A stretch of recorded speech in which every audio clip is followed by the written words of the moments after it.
Malaquías, en el libro de Malaquías, el capítulo 4, el versículo 5. Y mientras ustedes buscan Malaquías capítulo 4, versículo 5, me voy a permitir decir algunas cosas. Primero, gracias Ángel.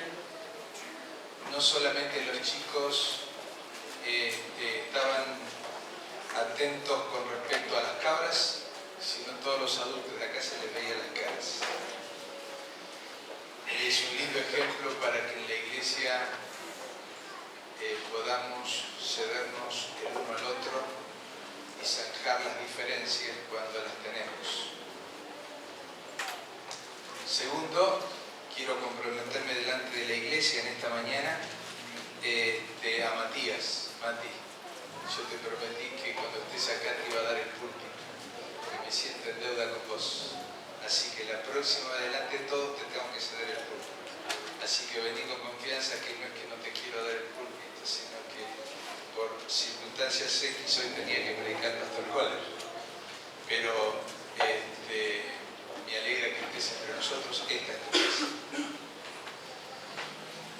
Y entonces sí, vamos a Malaquías, el capítulo 4, el versículo 5, entendiendo que hoy finalizan los 10 días de reflexión espiritual con respecto a cómo está nuestra vida y qué cosas en nuestra vida deberían cambiar, y desear profundamente la unción del Espíritu Santo en nuestras vidas. Creo que estos 10 días han sido de reflexión para muchos. Aquellos que no tuvieron la oportunidad de hacerlo porque no se enteraron, porque no pudieron, por X motivo, sería muy bueno que los empiecen hoy. Empezar 10 días de reflexión espiritual. A eso apuntamos en el culto de oración, en eso apunta el tema de esta mañana. Y Malaquías, el capítulo 4, el versículo 5, dice así: He aquí yo os envío al profeta Elías, antes que venga el día de Jehová, grande y terrible. El personaje central de este texto, el de Malaquías capítulo 4, el versículo 5, es el profeta Elías. Este profeta entra en el escenario de la historia como un relámpago y desaparece pocos años después en medio de un torbellino de fuego. Y entre el relámpago y el torbellino encontramos que la vida de Elías se desarrolla en forma muy dinámica y muy activa. Elías era un personaje del todo especial que Dios había elegido. Y entonces, cuando estudiamos la vida de Elías, encontramos que su vida fue profundamente dinámica. Otro aspecto que me llama la atención de la personalidad de Elías era su valentía. Él no le tenía miedo a Acab, que era el rey, no le tenía miedo a Jezabel, su esposa, diametralmente opuesta a Acab, ni le tenía miedo a los sacerdotes de Baal y Astarte, que eran mucho más numerosos que él. Otro aspecto que me llama la atención de este personaje es que el mensaje de Elías era directo. Es evidente que Elías no recurría a palabras demasiado diplomáticas. No recurría para cumplir la voluntad de Dios a palabras huecas y sin sentido.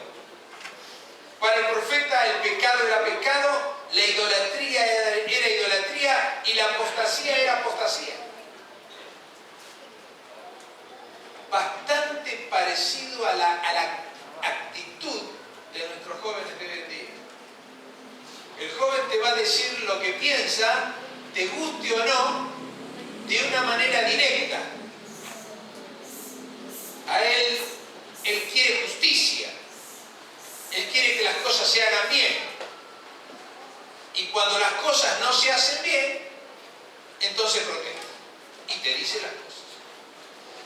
Y Elías, aunque no tenía la edad de la juventud de hoy en día, los mensajes de Elías eran directos. Y el pecado para él era pecado, y la idolatría era idolatría, y la apostasía era apostasía. Otra de las características que me llama la atención en la vida del profeta Elías era el rasgo de su carácter que quiero subrayar en esta hora. Y es el interés supremo que él tenía por su pueblo. Él quería que en el pueblo de Dios, el pueblo adorara a Dios en forma correcta, en forma verdadera.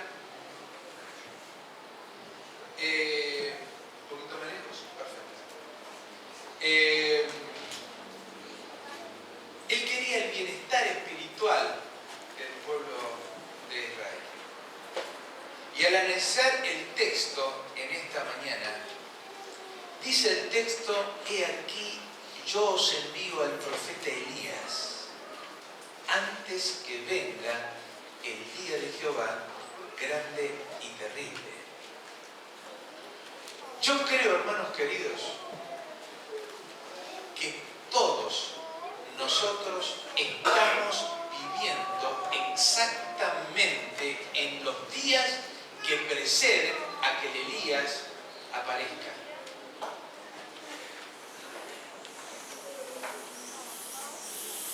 Porque dice el texto: he aquí yo os envío al profeta Elías antes que venga el día de Jehová grande y terrible.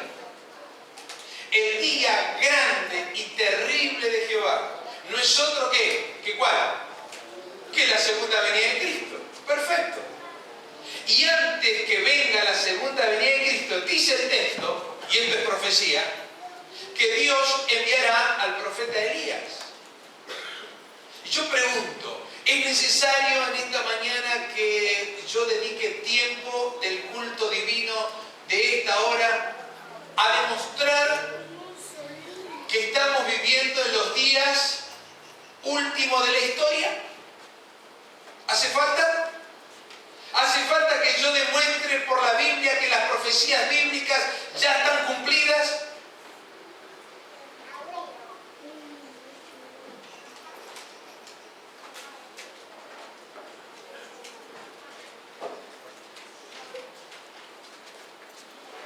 Yo creo que estos son los días entonces en los que debe aparecer el profeta Elías. Yo me estoy dirigiendo a una comunidad adventista. En realidad, yo no sé cuántos de los que están aquí, de alguna manera, no son adventistas. Pero me estoy dirigiendo a mi iglesia, sea adventista de esta iglesia o sea adventista de otra iglesia. No importa, usted es adventista. Y yo me estoy dirigiendo a una comunidad adventista compuesta por personas que en alguna vez pasaron por esas aguas bautismales, donde esta tarde entrará Max, y sellaron su vida con Jesús con un propósito.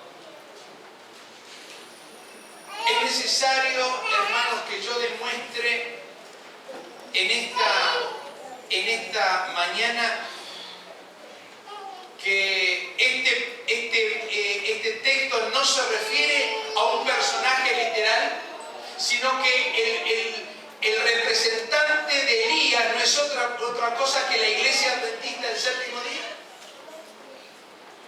¿Es necesario que yo demuestre esto hoy? Yo creo que no.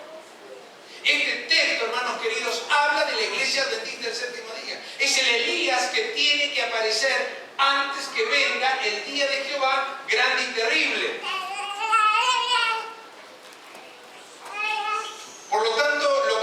conviene hacer en esta mañana es, de alguna forma, ver si nosotros nos estamos comportando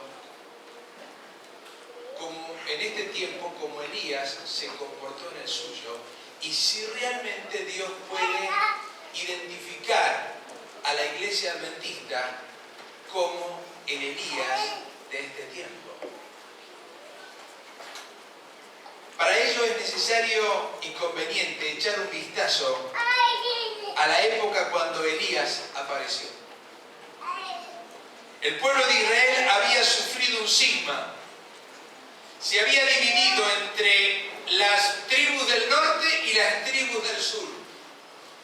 Se habían dividido en la región de Judá y la región de Israel. De un pueblo se habían dividido en dos. En el norte estaban las 10 tribus que constituían Israel.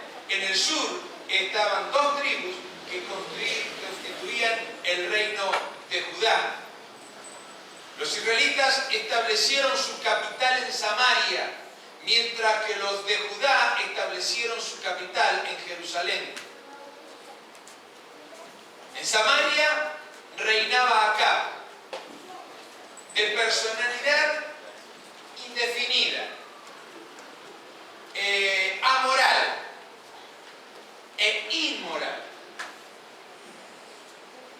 y a la vez sin principios, o sea, sin columna vertebral. Decir que él reinaba es una figura del lenguaje, porque en realidad la que reinaba era Jezabel, su esposa, diametralmente opuesta a Acab, decidida, cruel, firme, implacable, decidida. Era pagana, pues era hija de Ed-Baal, rey de los Sidonios. Y había resuelto en su corazón desarraigar del pueblo de Israel todo lo que tenga que ver con la adoración a Jehová. Por eso dicen las Escrituras que Acab fue más malo que todos sus antecesores, puesto que estos practicaban la idolatría en el nombre de Jehová, mientras que Acab desterró a Jehová e implantó la idolatría dentro del pueblo de Dios. Y como un relámpago en el cielo sereno, apareció la figura de Elías, que llegó al palacio del rey, vestido en forma simple, lo más humilde que un hijo de Dios podía vestir, con piel de camello, atado a su cintura un cinturón, con alguna carterita por allí que podía llevar sus pocos enseres. Y qué interesante, cuando Acab se presenta ante el palacio y estaban los guardias allí, por su humildad y por la forma como él se dirigió al palacio, entró, y por su autoridad nadie le impidió la entrada. Hermanos queridos, porque la autoridad de Elías no tenía que ver con su vestimenta, la autoridad de Elías no tenía que ver con su aspecto, la autoridad de Elías tenía que ver con su mensaje.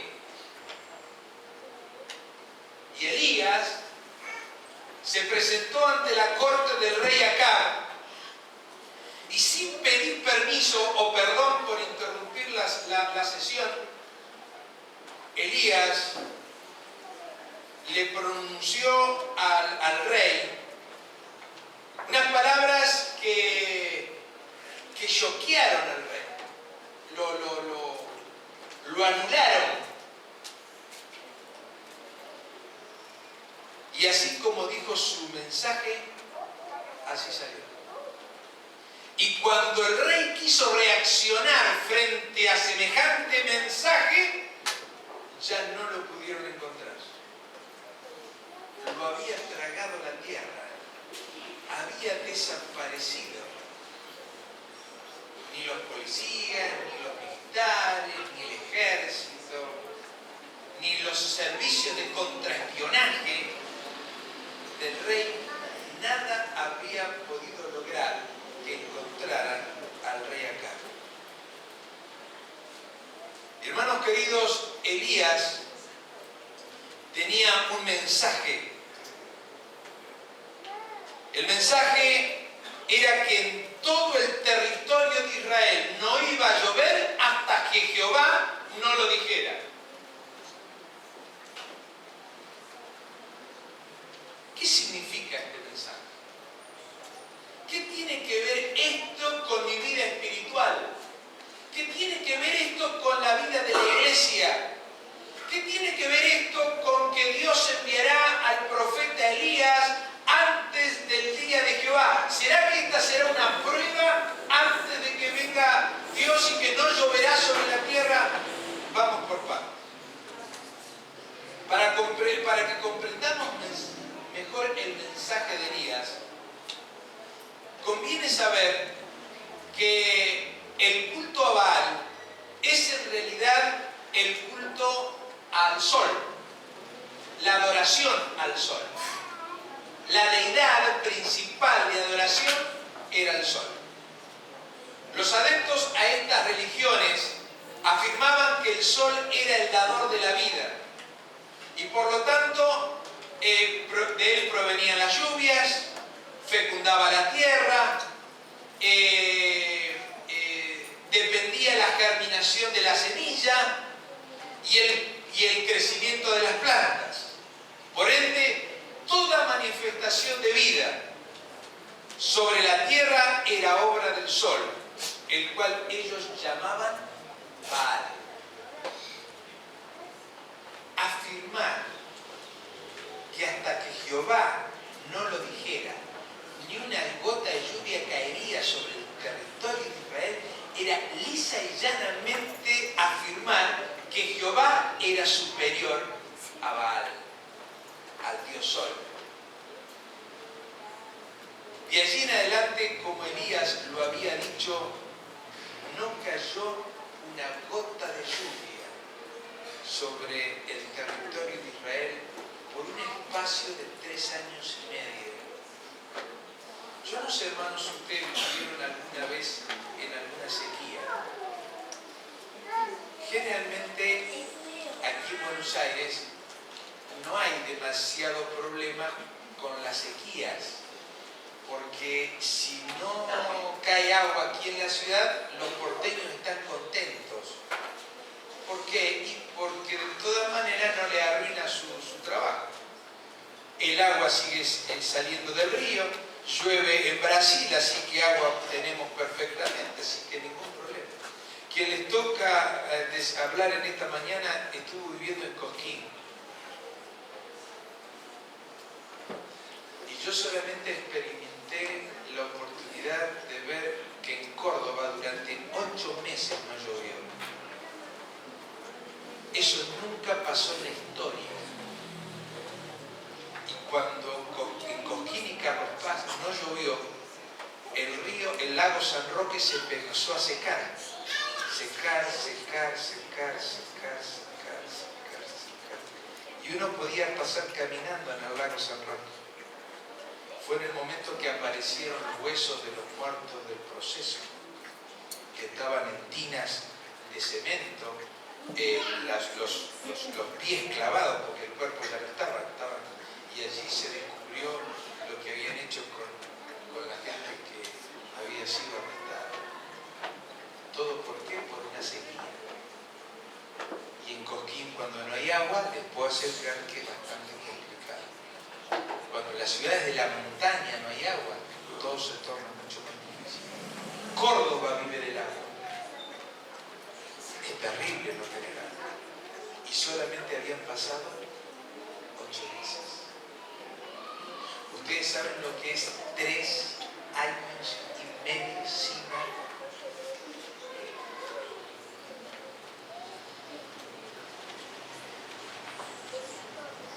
Hombres hombres y animales desaparecieron cegados por la muerte. El hambre también invadió el palacio real. Ya no había ni siquiera comida para los animales del rey. Y al cabo de 3 años y medio, Elías apareció nuevamente en escena. Se presentó con valentía delante de Acab, lo reprendió por su apostasía, lo reprendió por su idolatría y lo instó a hacer un referéndum, a hacer una prueba, a hacer una demostración pública de quién era más, si Jehová o el Dios Sol, Baal. Los acontecimientos de aquel día glorioso es conocido por todos ustedes. Yo no voy a dedicar tiempo en esta mañana a leer lo que pasó ese día. Quizás sería bueno volver a casa y en algún momento de la tarde reflexionar sobre esta historia. Pero los acontecimientos de ese día glorioso son sumamente conocidos por ustedes, de manera que en esta oportunidad me voy a permitir solo lo que tiene que ver con la vida espiritual del pueblo. Pasaremos por alto la aplastante derrota de los personeros de la idolatría y habiendo ellos terminado en forma catastrófica su adoración a Baal para que hiciera caer agua sobre el altar y demostrara que él era el Dios del universo, nos concentraremos en esta mañana en la última parte sobre el profeta Elías. Y quiero invitarlo a abrir sus Biblias en el libro de Reyes. En el libro de Reyes. Segunda Reyes, el capítulo 18.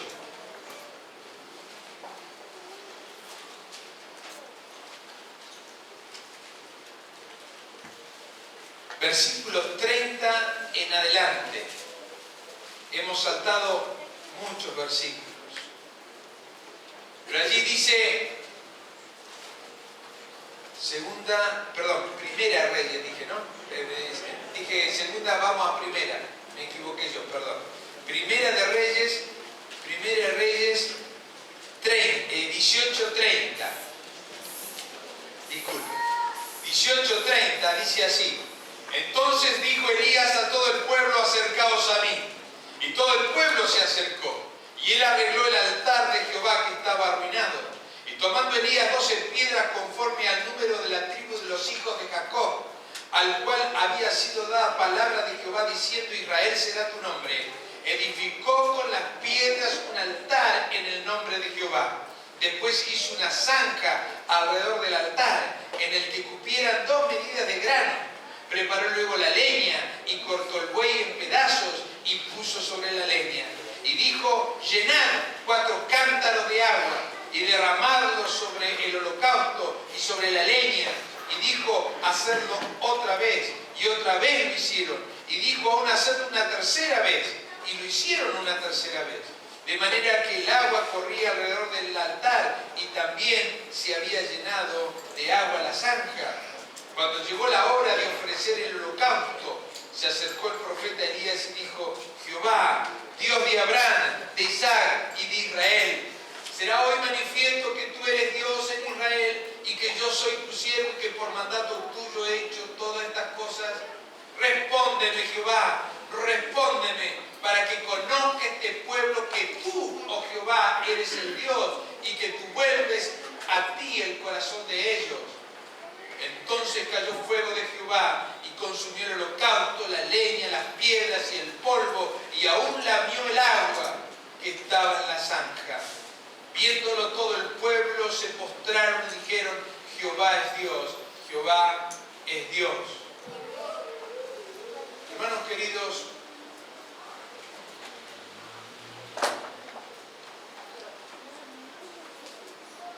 dice el capítulo 18, el versículo 30. Entonces dijo Elías a todo el pueblo, acercaos a mí. Y el pueblo se acercó. hace poco tiempo atrás,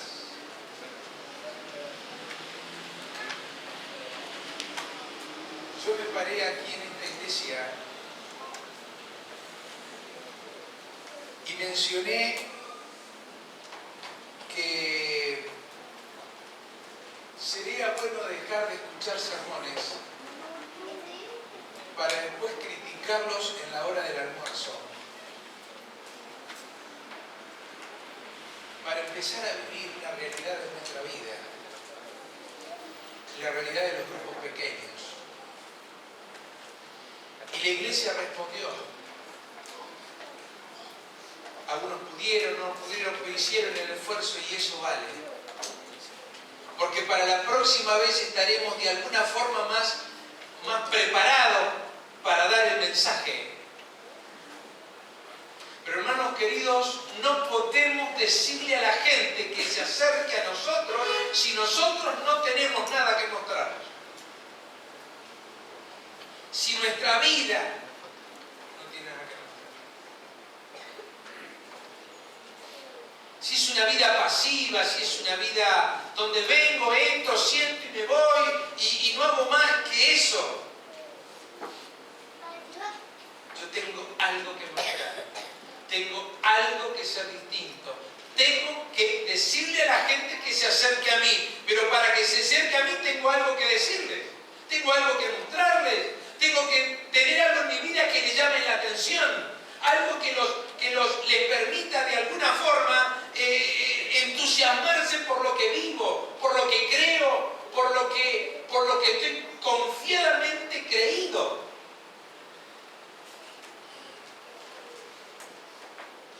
Si el profeta Elías aparecerá en el último tiempo antes que venga el día de Jehová grande y terrible, el pueblo de Dios tiene algo que mostrar. Le tiene que decir a la gente: acérquense, vengan, o vamos a tu casa, pero vamos a juntarnos, vamos a abrazarnos, vamos a estar juntos. Algo tenemos que hacer. Y el primer mensaje era decirle a la gente: vengan a mí.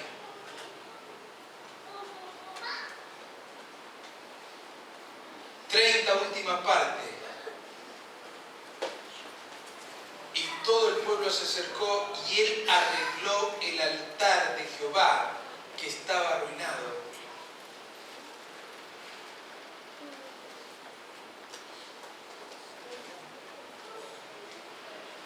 ¿Dónde tienes tu altar?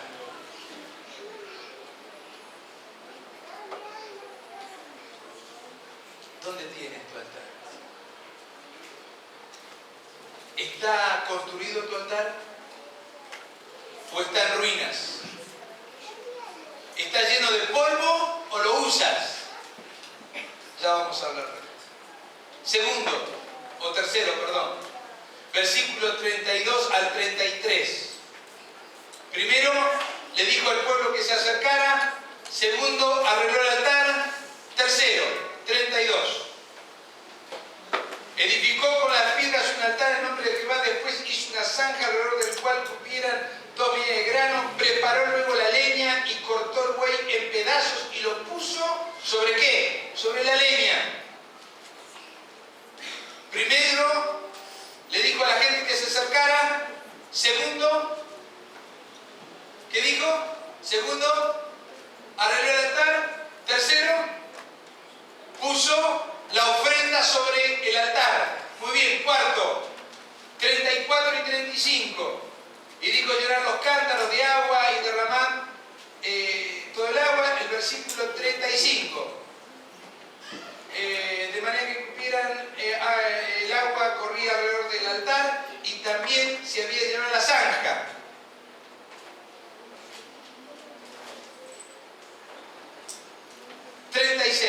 Cuando llegó la hora de ofrecer el holocausto, se acercó el profeta Elías y dijo, o sea, cuarto punto, oró.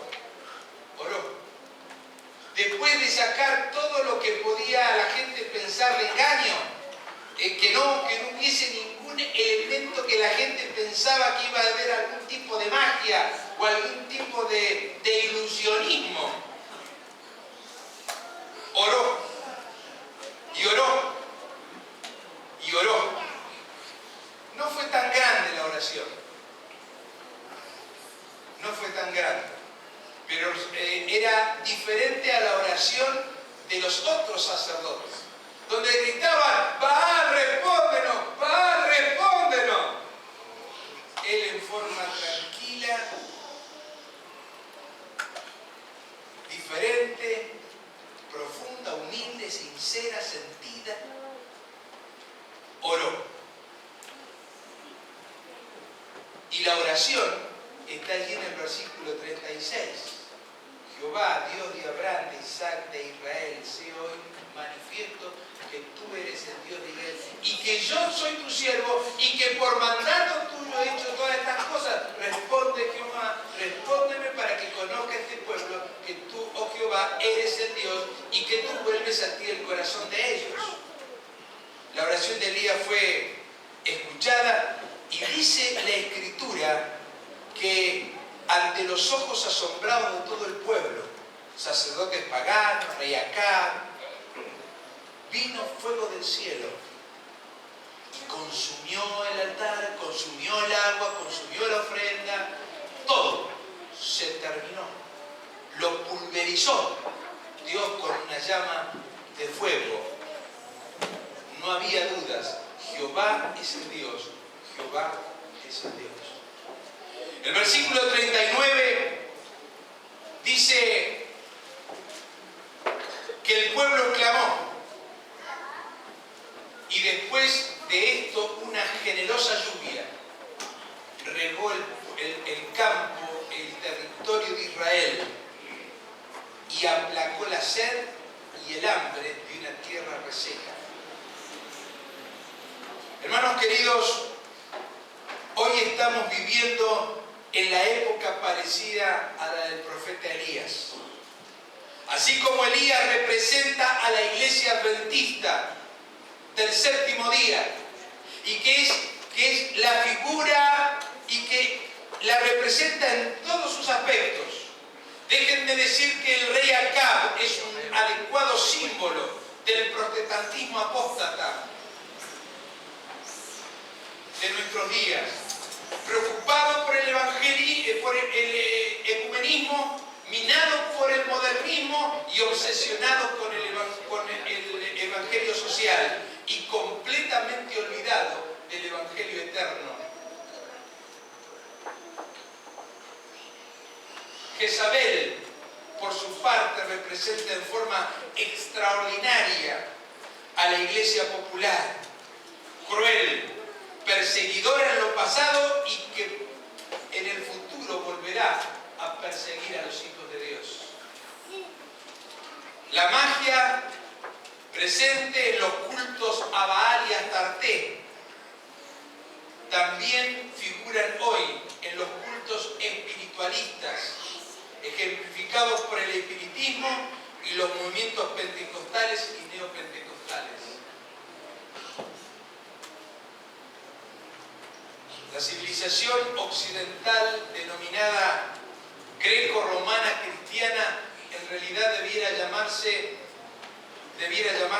greco-romana neopagana,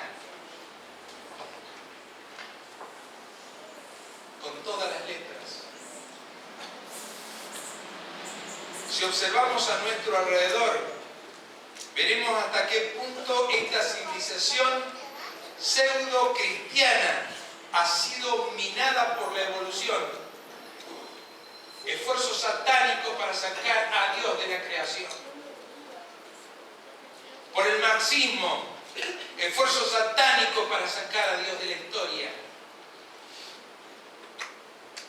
Y por el existencialismo ateo, por supuesto, esfuerzo satánico para expulsar a Dios de la conciencia y de la vida de las personas. Nosotros vivimos en nuestra sociedad con estas filosofías solapadas Estoy hablando del evolucionismo, estoy hablando del marxismo y estoy hablando del existencialismo ateo. Que con su disfraz de pseudo cristianos nos alejan más de Dios, más y más del Señor. Para muchos que se llaman cristianos, el Dios que adoran no es mejor que el Baal de los tiempos de Elías. Los tiempos y las circunstancias actuales son semejantes a las épocas del profeta Elías. Una iglesia en apostasía, por el otro lado una iglesia tibia, una iglesia que tiene que de alguna forma experimentar un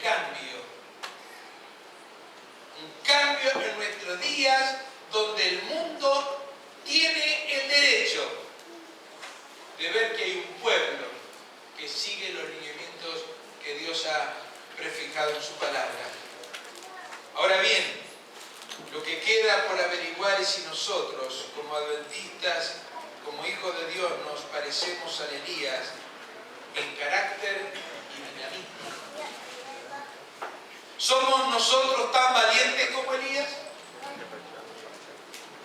¿Estamos comunicando el mensaje de Dios en forma tan directa como lo hizo Elías? ¿Se caracteriza nuestra vida por un dinamismo que nos lleve a estar más preocupados con la salud de la iglesia que en la salud de nuestra propia vida? Hermanos queridos, por años de años, desde prácticamente mi nacimiento, he estado tratando de asistir. No se olviden que yo soy hijo de un pastor. Y como hijo de pastor, los hijos de pastores también asistimos a los concilios, a la asamblea, a los congresos. Al principio no entendíamos nada, pero a medida que fuimos creciendo íbamos entendiendo lo que la iglesia estaba tratando de motivar, de incentivar, de llevar adelante, a fin de apresurar la venida de Cristo. Todo eso fue haciendo de alguna forma mella en nuestro corazón, por lo menos en el mío. Y por años de años hemos estado tratando de contemporizar, de diluir nuestro mensaje. ¿Ustedes se acuerdan aquel Instituto Adventista de Bienestar Integral? Porque nadie quería decir que era la iglesia adventista. Entonces le cambiamos el nombre para no darnos a conocer. Perdón, no estoy denunciando lo que la iglesia hizo, si lo hizo bien o lo hizo mal.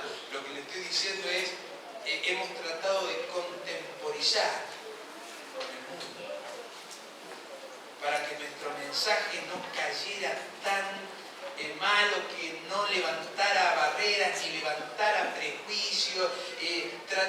Yo creo que se trató de hacer lo mejor que estaba de nuestra parte en algún momento. He oído hablar de los concilios, asambleas y juntas, de la astucia evangélica. Eso yo lo he escuchado y a veces lo he promovido.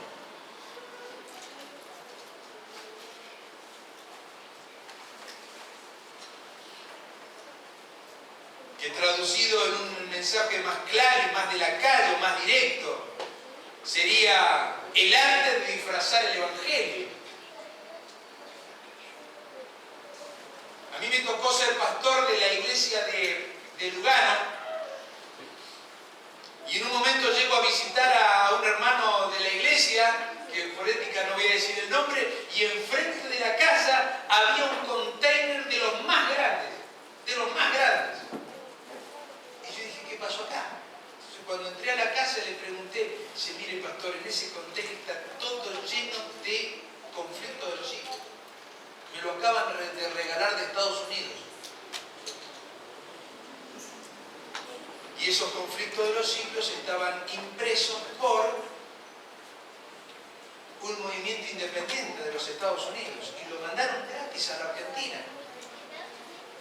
Y estaban ahí. Me dice, tome pastor, ¿cuánto quiere? Le doy 10, 20, una caja. Y yo me traje 2 cajas.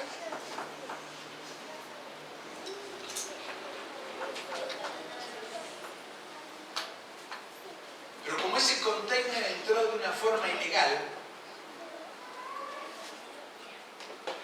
la iglesia, por alguna razón lógica, no quiso hacerse cargo, porque aunque los libros eran libros de la iglesia adventista, no eran libros que habían entrado en forma legal, y eso estaba mal.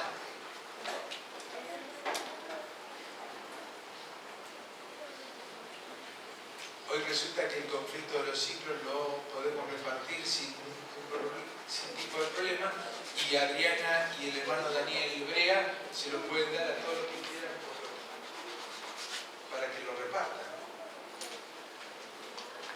Antes, por una ley que hay en la Argentina, no se podía repartir, y hoy es como que hoy está más clara la situación como para poder repartir ese libro. Y la iglesia ha tratado de usar de astucia para tratar de sembrar el mensaje. Y hoy no tenemos problemas de predicar el mensaje. Pero es cierto que a veces no nos gusta mostrarnos como somos, porque tenemos miedo que alguna persona levante prejuicios en contra de nuestra vida. Y no tenemos la claridad del mensaje de Elías en su dinamismo y en su valentía. Esto también hay que decir.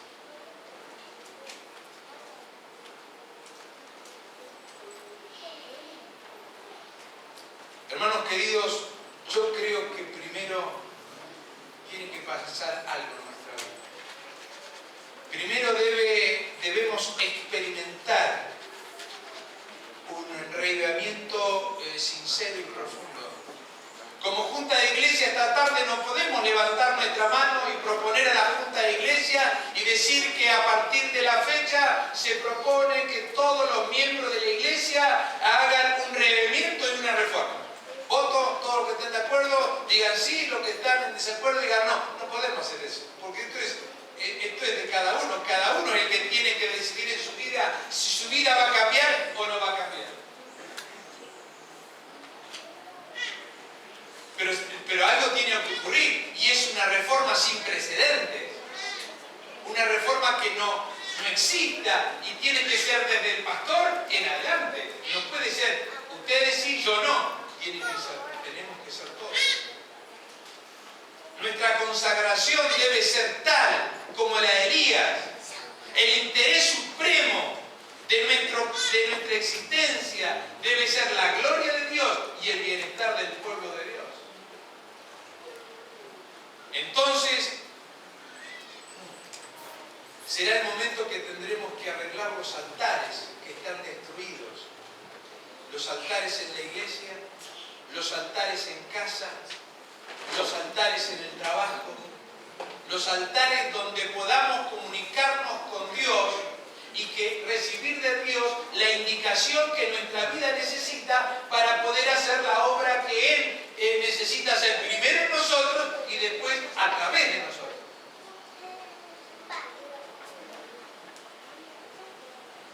¿No le parece, hermanos, que tenemos que arreglar el altar de casa?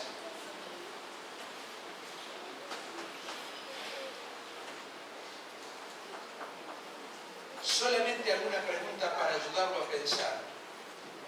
Hermano, ¿usted tiene música que pueda poner el sábado a la noche en su casa para que el ambiente cambie? En vez de estar prendido el televisor, en vez de estar prendido cualquier otra cosa en casa, haya música que cambie el ambiente de la semana y lo transforme en un ambiente más espiritual. Si usted no tiene música, hermano, entonces quiere decir que algo raro está pasando. El sábado, el viernes a la noche, cuando se pone el sol, el ambiente en casa tiene que cambiar. Tiene que ser un ambiente distinto, tiene que ser un ambiente diferente, donde se sienta la presencia de Dios. dejarse de lado todas las conversaciones profanas y seculares para empezar a hablar de la necesidad que tenemos de Dios o cómo podemos adorar mejor al Señor. Debiéramos quizás abrir nuestros escenarios y empezar a cantar y cantar en casa. Y después de cantar, abrir la Biblia, decir, bueno, ¿qué mensaje hay para las Sagradas Escrituras? Vuelvo a repetir, hermano, esto desde mi casa hasta la casa de ustedes. Todas las casas deberían cambiar. La atmósfera que se debiera vivir debiera ser distinta, diferente. Porque si no, no tenemos nada que mostrarle a la persona que le vamos a decir, Marc, vení a mi casa. Sí, Marc ya estuvo en casa, quédese tranquilo.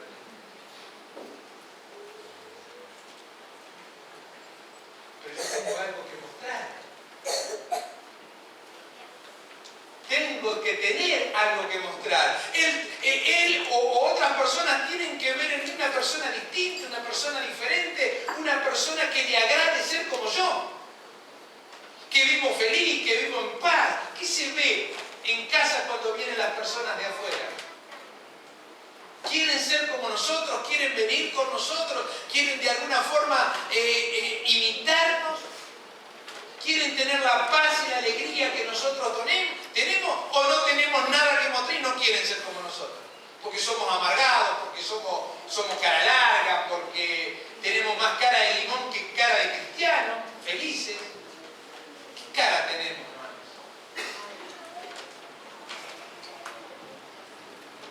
Pero me parece que ¿dónde empieza el tema? Empieza por una relación personal con Dios. Empieza por acercarme al Señor. Y cuanto más me acerco a Él, más me contagio de su amor, de su carácter y de su dulzura.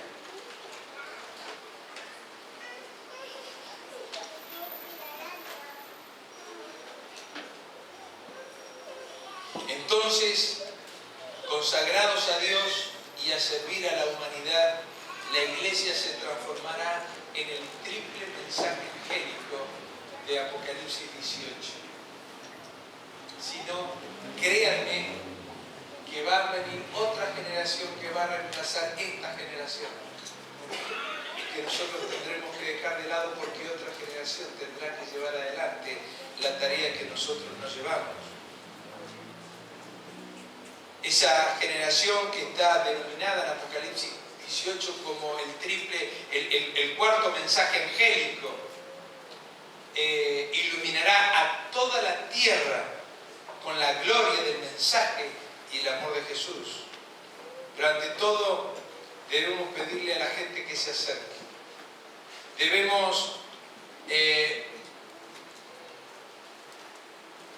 Debiera en nuestra vida producirse lo que dice Zacarías. Acompáñenme a Zacarías.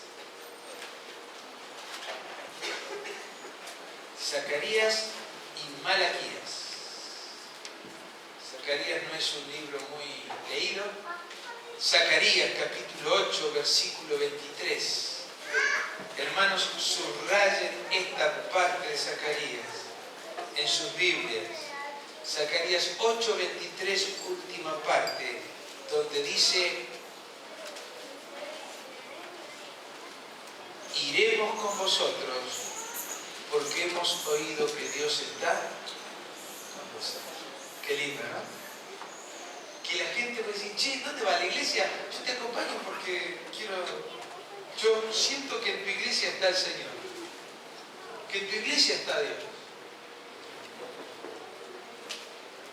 Y si ustedes leen el texto completo, le da la idea. Yo solamente leí la última parte.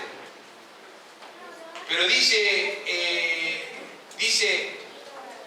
en aquellos días acontecerá que 10 hombres de las naciones tomarán de la mano a un adventista, a un judío, a un hijo de Dios. Y le dirán: iremos con vosotros. No es que ¿puedo ir? No, voy a ir. Quiero ir. Te quiero acompañar. ¿Dónde va la iglesia? Yo te quiero acompañar. ¿Por qué? Porque he oído que Dios está con vosotros. Y a continuación deberemos reparar el altar de nuestra casa, cantar, orar, leer en las Sagradas Escrituras. Después de esto debemos poner la ofrenda sobre el altar. ¿Y cuál es la ofrenda? Romanos capítulo 12, versículo 1.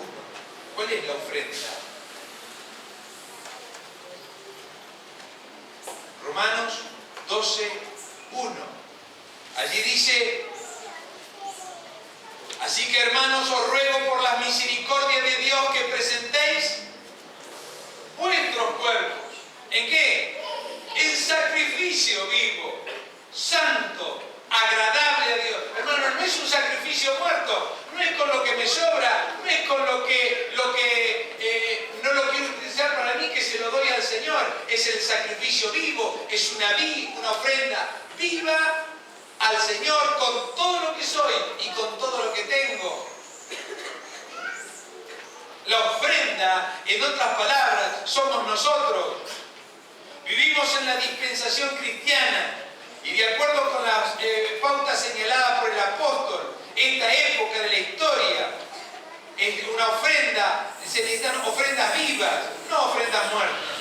Y nuestro cuerpo y nuestra mente deben estar completamente sobre el altar y deben consumirse sobre el altar. Y Dios tiene que caer con su Santo Espíritu sobre la ofrenda. Y hermanos queridos, entonces cuando la gente se acerque a nosotros, cuando podamos reparar el altar de casa, cuando podamos nosotros ponernos como ofrenda sobre el altar y podamos orar al Señor, entonces en respuesta a nuestra oración sincera vendrá la lluvia preciosa del fuego del Espíritu Santo sobre nuestras vidas. Y luego vendrá la lluvia sobre este mundo y sobre esta nación, para que Cristo pueda producir en las personas la transformación que cada una de ellas necesita para llegar al conocimiento de Jesús, para el conocimiento de Dios, y podamos preparar un pueblo celoso de buenas obras que espere la segunda venida de Cristo.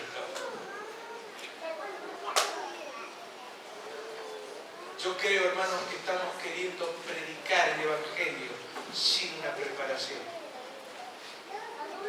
Por eso la iglesia preparó estos 10 días. Por eso la iglesia espera que primero haya una renovación espiritual de la iglesia para prepararnos para Semana Santa, para preparar para los 45 Caleb que vamos a tener aquí en la iglesia, donde queremos llenar de Jesús y del Evangelio a todo Morón, Texalar, Libertad, y llegar con todo lo que podamos hacer. Pero ¿cómo lo podemos hacer si nosotros no estamos consagrados al Señor? ¿Cómo podemos hacer si nosotros no tenemos nada que presentar, no tenemos nada que mostrar? Hermanos queridos, solo me queda una pregunta para hacer en esta mañana. ¿Eres tú el Elías que Dios está esperando ver en este momento de la historia? Dios espera contar contigo, como también Dios espera contar conmigo. Pero el Elías tiene que aparecer antes del día de Jehová, grande y tarde. ¿Serás tú?